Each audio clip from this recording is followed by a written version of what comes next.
اعداد و شمار بڑے اہم ہوتے ہیں. عمران خان کی طرف سے یہ بیان کیا جا رہا ہے کہ جو 9 مئی کے واقعات ہیں اس کے اندر ہمارا تو کچھ لینا دینا تھا ہی نہیں.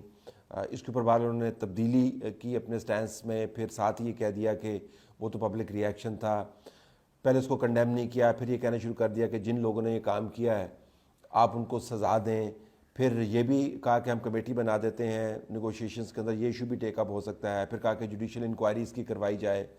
ہم نے اس کے اوپر کچھ تحقیق کی، اور تحقیق کا میں آپ کو سورس بھی بتا دیتا ہوں. کے پی کے کی پولیس ہے اور پنجاب کی پولیس ہے. انہوں نے ڈیٹا شیئر کیا انٹیریئر منسٹری کے ساتھ اور نیکٹا کے ساتھ کہ ہیں کون لوگ جن لوگوں نے یہ کیا.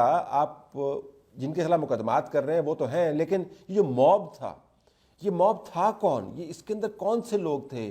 اسد عمر اور یاسمین صاحبہ کے رشتہ دار تھے اس کے اندر. پرویز خٹک کے اس کے اندر بچے موجود تھے. اس میں جو گورنر صاحب ہیں کے پی کے فارمر، ان کے بچے موجود تھے. اس کے اندر تیمور جھگڑا صاحب کے بچے موجود تھے. اس کے اندر فواد چودھری کا خاندان سارا آیا ہوا تھا. اس کے اندر افریدی صاحب نے اپنے خاندان کو جھونکا ہوا تھا. یہ کون لوگ تھے جو یہ تمام کام کر رہے تھے؟ تو وہ پروفائل بڑا زبردست ہے. تو پروفائل ہم آپ کے سامنے رکھ دیتے ہیں جس سے آپ کو پتہ چل جائے گا کہ یہ کون لوگ ہیں. تو 2300 کا سیمپل ہے جی، اور یہ ڈیٹا ہم نے نیکٹا اور پنجاب اور کے پی پولیس سے حاصل کیا. یہ انٹیریئر منسٹری میں بھی موجود ہے. 2300 لوگ ہیں جس میں سے 1600 کا تعلق کے پی سے ہے اور 700 کا تعلق پنجاب سے ہے. تو جس سے آپ کو پتہ چلے گا کہ ہنگامہ پھیلانے میں خیبر پختونخوا کو ایز اے بیس کیمپ کیسے استعمال کیا گیا. وہاں سے جو ڈیٹینشنز تھی وہ زیادہ تھی. دوبارہ بتاتا چلوں، ان میں سے این ممکن ہے کہ لوگوں کو چھوڑ بھی دیا گیا ہو، لیکن جب تک یہ ڈیٹا بنایا گیا تب تک تعداد 2300 کے قریب تھی. اس میں سے جو 18 سال سے کم عمر کے بچے تھے جو کلیم کرتے تھے کہ 18 سال سے کم عمر کے وہ بچے ہیں، ان کی تعداد 106 ہے. یعنی 106 بچے جو 18 سال تک نہیں پہنچے، ان کو آپ نے بطور کینن فوڈر استعمال کیا ہے اپنے اس نام نہاد ریولوشن میں، جب آپ بالکل مکمل طور پہ اپنے خاندانوں کو سنبھال کے بیٹھے ہوئے تھے. اپنے بچوں کو کہہ رہے تھے کہ آپ ملک سے باہر چلے جائیں. اور آپ ایک پروگرام میں اس پر بھی کروں گا کہ ان ساروں کے بچے ہوتے کس جگہ پہ ہیں اور وہ کیا کر رہے ہوتے ہیں. کوئی اچھے اداروں میں پڑھ رہا ہوتا ہے، کسی کو گولڈ میڈل مل رہا ہوتا ہے، اس کے اوپر بچوں کی تعریف کر رہے ہوتے ہیں. جس طرح عمران خان نے کہا نا کہ میں تو اپنے بچوں کے ساتھ ہائکنگ پہ جانے کو مس کرتا ہوں، ویسے ان سب کے بچے اور خاندان بڑے آسانی سے بیٹھے ہوئے ہیں جگہوں پر. 108 بہرحال غریب کے بچوں میں سے ایسے بچے تھے جن کو استعمال کیا گیا.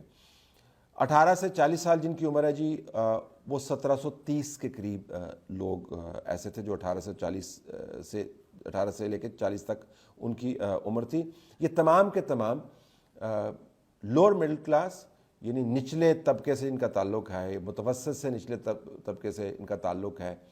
اس کے اندر ٹیچرز تھے، کلرکس تھے، اس کے اندر پرائیویٹ چھوٹے چھوٹے اداروں کے اندر کام کرنے والے تھے، کچھ شاپ کیپرز تھے. لیکن 1730 جو ہیں ان کا جو تعلق ہے وہ 18 اور 40 کی ایج کیٹیگری سے. جو سب سے اہم سٹیٹسٹکس میں آپ کے سامنے رکھنا چاہتا ہوں ان میں سے ایک یہ ہے کہ 1350 کا تعلق اس کیٹیگری سے ہے جن کو ہم ڈیلی ویجر کہتے ہیں، یعنی دہاڑی کے مزدور.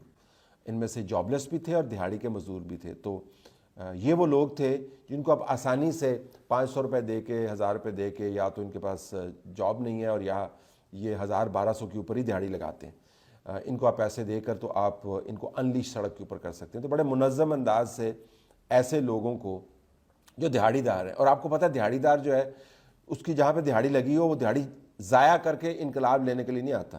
اس کو آپ دہاڑی دیں گے تو وہ کام کرے گا. تو دہاڑیاں ممکنہ طور پر دے کر ان لوگوں سے کام کروایا گیا.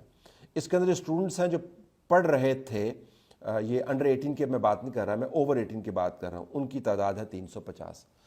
350 اسٹوڈنٹس کو آپ نے یونیورسٹیز اور کالجز سے نکالا. پنجاب اور کے پی کے اندر ان کو موٹیویٹ کیا، اور جس کو حقیقت میں گمراہ کہنا چاہیے، اور ان کو سڑکوں کے اوپر لا کر کھڑا کر دیا. جب آپ کے اپنے بچے دنیا کے بہترین اسکولوں کالجز کے اندر آرام سے بیٹھے ہوئے ٹھنڈے کمروں کے اندر اپنی پڑھائی کر رہے ہوتے ہیں، یا پھر سوشل میڈیا کو دیکھ رہے ہوتے ہیں کہ وہ دیکھو ابو نے وہ تقریر کر دی، وہ دیکھو چاچا نے ٹویٹ کر دیا، وہ دیکھو ان کا انٹرویو ہو رہا ہے، وہ دیکھو پاکستان میں کس طرح انقلاب آ رہا ہے، آرام سے اپنے ہاسٹلوں کے اندر اپنے کمروں کے اندر بیٹھ کے وہ کام کر رہے ہوتے ہیں. 350 اسٹوڈنٹس غریب ماں باپ کے بچے جو ہیں جن کے پیچھے اب وہ بھاگتے پھر رہے ہیں کہ ان کی ضمانتیں ہو جائیں، ان میں سے چند ایک وہ آپ نے لانچ کیے۔ جو گورنمنٹ امپلائیز تھے اس کے اندر سرکاری ملازمین بھی تھے، 113 تھے، جن میں سے 100 گورنمنٹ امپلائیز جو ہیں وہ کے پی سے تھے۔ اچھا یہ بڑا دلچسپ ہے، ایک تو آپ یہ سوچ سکتے ہیں کہ گورنمنٹ امپلائیز موٹیویٹ ہو گئے، دوسرا آپ یہ بھی سوچ سکتے ہیں کہ جو آپ نے 9 سال وہاں پہ کام کیا تو آپ نے دبا کے بھرتیاں کی ہیں پاکستان تحریک انصاف کے ورکرز کو، تو آپ نے اہم کلیدی عہدوں پر فائز کیا ہے وہ لوگ جو ویسے تو کوالیفائی نہیں کرتے تھے۔ آپ اگر میرٹ پر ان کو لے کے آئیں تو وہ شاید جاب یہ نہ حاصل کر سکیں، لیکن انہوں نے یہ ضرور کیا کہ پی ٹی آئی کا جھنڈا بلند کیا۔ تو یہ وہ لوگ ہیں جو گورنمنٹ آفسز میں سے نکل کر باہر آ رہے تھے۔ تو 113 جو ہیں گورنمنٹ امپلائیز تھے اور 100 کی تعداد جو ہے وہ کے پی سے تھی، جس سے آپ کو پتہ چلے گا کہ وہاں پر کیسے گورنمنٹ کے اداروں کے اندر اپنے بندے گھسائے ہوئے۔ 16 افغانز بھی تھے جی، اس کے اندر 16 افغانز بھی ملوث پائے گئے، جن لوگوں نے پکڑے جانے کے بعد اپنے آپ کو کہا کہ ہم پارٹی کے ساتھ ہیں، ان میں سے صرف 30 ایسے تھے جو اون کرنا چاہتے تھے پاکستان تحریک انصاف کو۔ ہو سکتا ہے باقی بھی ہوں، لیکن جو اون کر رہے تھے کہ ہم پاکستان تحریک انصاف کے ساتھ ہیں۔